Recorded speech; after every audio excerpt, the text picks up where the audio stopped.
nilai core yang kedua yaitu akuntabel.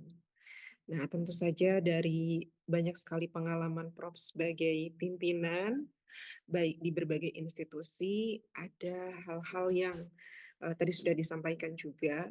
Nah, terutama sekarang, ketika mungkin sedikit sharing informasi ketika Prof memimpin di OR di BRIN, Riset Kebumian dan Maritim, bagaimana kiranya, BRIN atau Prof sebagai pimpinan itu dapat menangani, potensi konflik kepentingan, terutama di dalam hal penelitian dan publikasi. Karena ini tadi berkaitan dengan reward ya Prof, reward dari, pemerintah. Kadang-kadang ada beberapa hal yang mungkin, eee, implementasinya kurang baik agar bisa memperoleh reward-reward tersebut.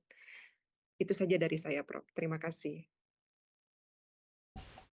Baik, terima kasih Mbak Vita. Jadi, eee, ini terkait akuntabilitas ya. Jadi dan kita apalagi di perguruan tinggi ya, apalagi tadi terkait dengan co-authorship. Sebetulnya, secara ilmiah, co-authorship atau authorship itu adalah terkait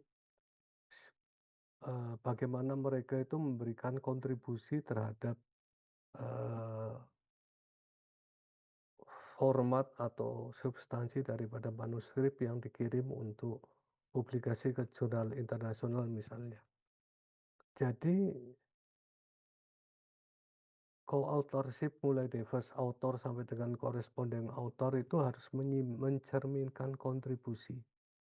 Dan ini salah satu tantangan di perguruan tinggi, khususnya Anda sebagai junior gitu ya, nanti menghadapi senior-senior yang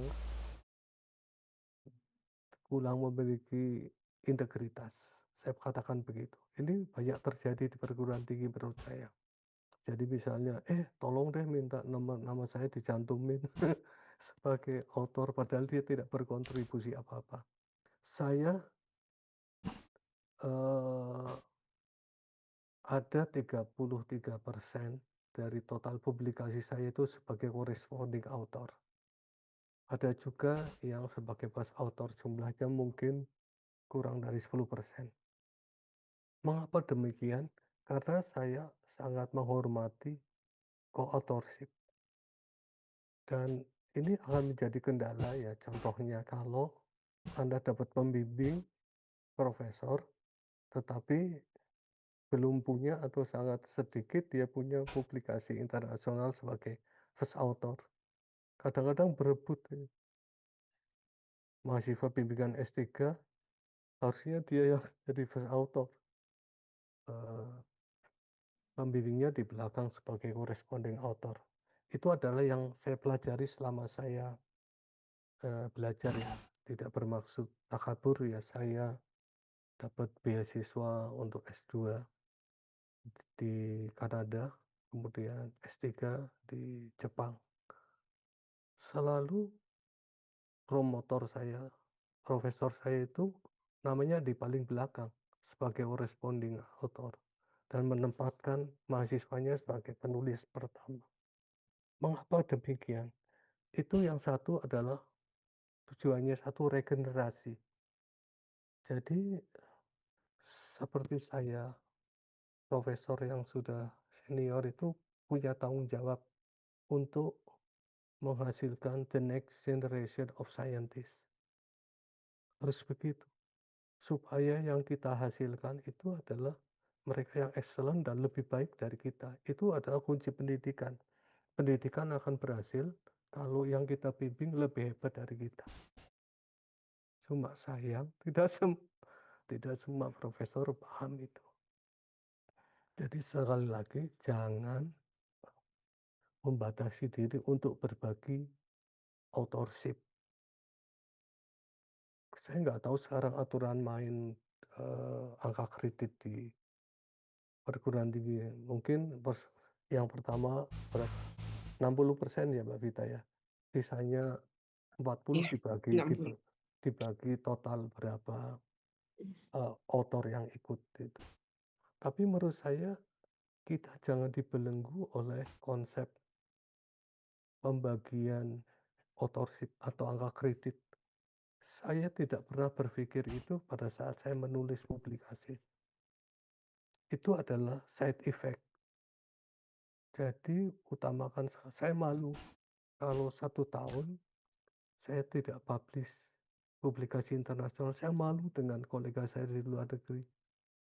Jadi level saya udah begitu, saya tidak mikir angka kredit. Saya, "Loh, Pak Oki kan sudah 4E, udah nggak butuh naik pangkat, Bapak udah profesor." Tapi kan sejak dulu memang saya saya sangat, apa ya, dibilang cukup produktif lah. Ini usia saya udah 61 tahun. Ini bulan Maret tahun 2026, paper saya sudah 3 internasional, Q1-nya 2, Q3-nya 1. Oke loh, udah 61 tahun. Jadi saya tidak memandang saya naik pangkat atau enggak, itu pokoknya saya publikasi. Ini saya tahun tahun berapa ya, sekitar 7 tahun yang lalu, setahun saya publish 23 paper. Loh kok bisa? Ya bisa, karena saya temennya banyak, saya terlibat di mana-mana dan saya bekerja keras, very hard ya, jadi menurut saya, tolong jangan melihat atau publikasi itu sebagai quote it quote hanya untuk cari kredit poin.